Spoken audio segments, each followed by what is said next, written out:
ओम नमो भगवते वासुदेवाय। बोलो लक्ष्मीपति नारायण की जय हो। तो आषाढ़ माह के आज के अध्याय में अपने सुनते हैं माता लक्ष्मी जी और भगवान श्री हरि विष्णु की कथा।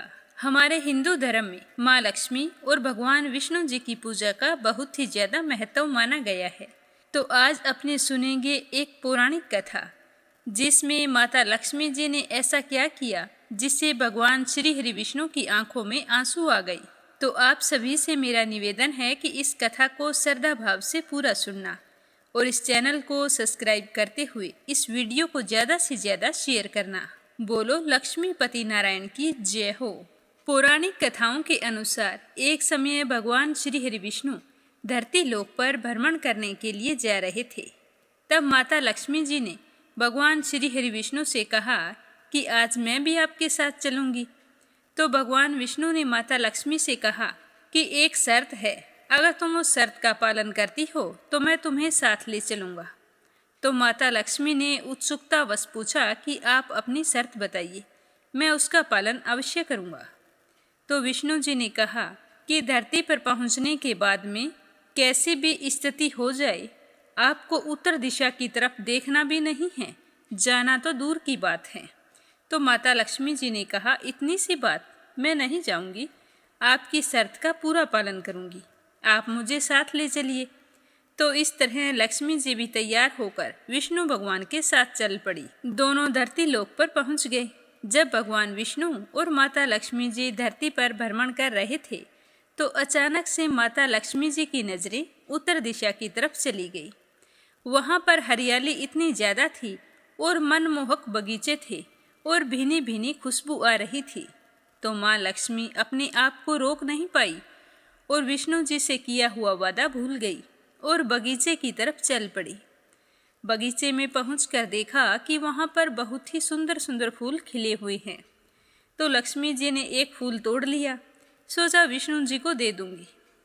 तो जैसे ही वो फूल लेकर श्री हरि विष्णु के पास आई तो देखा कि विष्णु जी की आंखों में आंसू थे। तो उनकी आंखों में आंसू देखते ही माता को अपनी शर्त याद आ गई और उन्हें अपनी गलती का एहसास हुआ।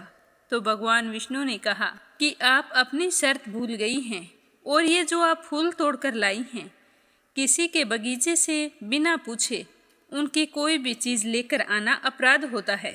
तो माँ लक्ष्मी जी विष्णु जी से माफ़ी मांगने लगी। तो भगवान विष्णु जी बोले कि आपने गलती तो की है, तो गलती की सज़ा तो आपको भुगतनी ही पड़ेगी। माफ़ी देने वाला मैं कौन होता हूँ।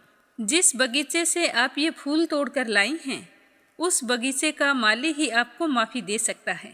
यह कहते हुए विष्णु जी बोले कि तुम्हें उस माली के घर दासी बनकर रहना होगा। उचित समय आने पर मैं स्वयं आकर तुम्हें ले जाऊंगा। यह कहकर विष्णु भगवान तो विष्णु लोक चले गए और माता लक्ष्मी ने तुरंत एक गरीब स्त्री का वेश धारण किया और माली के घर चली गई और उनके घर पहुंचकर आवाज़ लगाई। जैसे ही माली बाहर आया तो उसने कहा कि मुझे काम पर रख लो। तो माली ने सोचा कि गरीब स्त्री है, बेचारी कहाँ जाएगी, घर पर काम करवा देगी और बाग बगीचों में भी काम बहुत है, थोड़ा बहुत वहाँ पर करवा दिया करेगी। मेरे 4 बेटियाँ हैं, मैं ये सोच लूँगा कि 5वीं बेटी यही है।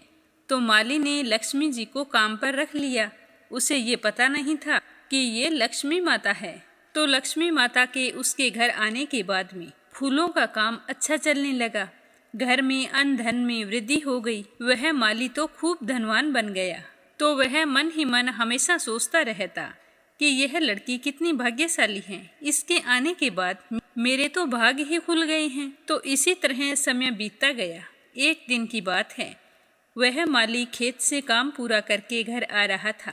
तभी उसे अपने दरवाजे पर एक गहनों से लदी हुई औरत दिखाई दी। तो उसे देखते ही माली सोचने लगा कि यह तो वही है जिसको मैंने धर्म की बेटी बनाया था। अब माली को पता चल चुका था कि वो गरीब स्त्री और कोई नहीं बल्कि स्वयं माता लक्ष्मी है। तो वह अपराध भाव के कारण रोने लगा और माता लक्ष्मी से कहने लगा कि मैंने जाने अनजाने आपसे घर के सारे काम करवाए हैं और मैं तो पाप का भागी बन गया हूँ। अब ये पाप का कर्ज कैसे उतरेगा। तो लक्ष्मी माता ने मुस्कुराते हुए कहा कि पाप की भागी तो मैं थी, जो आज से 12 साल पहले आपके बगीचे से एक फूल तोड़ा था। उसी सजा को पूरा करने के लिए मैं आपके घर दासी बनकर आई थी, पर आपने मुझे बेटी बनाकर रखा। इसमें तुम्हारी कोई गलती नहीं है। मैं तुम्हें वरदान देती हूँ कि तुम्हारा घर हमेशा अन्न धन से भरा रहे और सुख सौभाग्य बना रहे। इस तरह कहकर माता लक्ष्मी श्री हरि विष्णु भगवान के पास चली गई। तो ये थी श्री हरि विष्णु और माता लक्ष्मी की कथा। जो भी इसे श्रद्धा भाव से सुनता है उसके जीवन में सुख समृद्धि का वास होता है और उसे अपने जीवन में किसी भी तरह का दुख नहीं भोगना पड़ता। बोलो लक्ष्मीपति नारायण की जय हो।